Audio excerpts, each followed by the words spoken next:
उत्पत्ति ग्रंथ अध्याय 23। सारा की मृत्यु। सारा 127 वर्ष की उम्र तक जीती रही और कनान के किर्यत आरबा अर्थात हेब्रोन में उसका देहांत हो गया। इब्राहिम ने उसके लिए मातम मनाया और विलाप किया।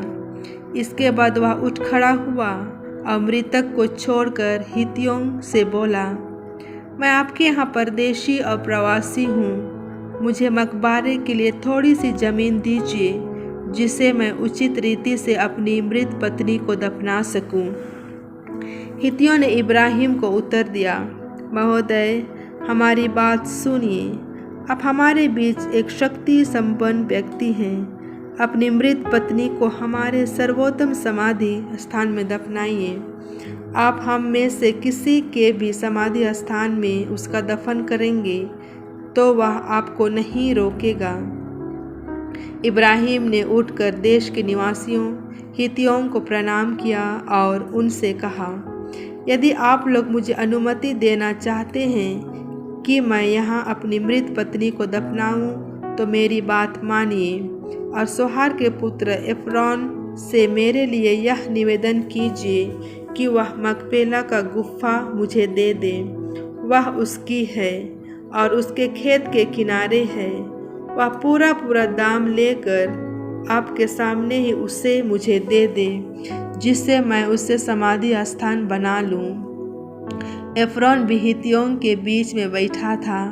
इस पर हित एफ्रोन ने उस सब हित्तियों के सामने जो नगर के दरवाजा के पास इकट्ठे थे इब्राहिम को इस प्रकार उत्तर दिया, महोदय, ऐसा नहीं, आप मेरी बात मानिए।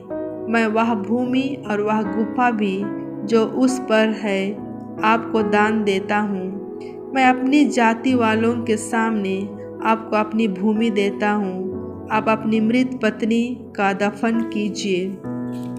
तब इब्राहिम ने देश के निवासियों को प्रणाम किया और देश के लोगों के सामने एफ्रोन से कहा, मेरी बात मानिए, मैं खेत का दाम चुकाऊंगा। उसे मुझसे स्वीकार कीजिए जिससे मैं अपनी मृत पत्नी को वहां दफनाऊं। एफ्रोन ने इब्राहिम को उत्तर दिया, महोदय, मेरी बात सुनिए। वह भूमि तो 400 चांदी के शेकेल की है, लेकिन मेरे और आपके बीच इसका क्या महत्व? अपनी मृत पत्नी का दफन कीजिए। इस पर इब्राहिम ने एफ्रोन की बात स्वीकार कर ली। फिर चांदी तौलकर इब्राहिम ने एफ्रोन को खेत का वह दाम दिया जो उसने हित्तियों को सुनाकर कहा था, अर्थात बाजार में प्रचित तौल के अनुसार 400 चांदी के शेकेल। इस प्रकार नगर में फाटक पर एकत्र सब हित्तियों के सामने मकपेला में स्थित एफ्रोन की भूमि जो मामरे के पूर्व में है और उस भूमि सहित उस पर स्थित गुफा तथा भूमि पर के और उसके आसपास सब के वृक्ष, इस सारी भूमि का अधिकार इब्राहिम को मिल गया। इसके बाद इब्राहिम ने कानान देश के मामरे अर्थात हेब्रोन के पूर्व में मकपेला के खेत की उस गुफा में उसकी पत्नी सारा को दफनाया।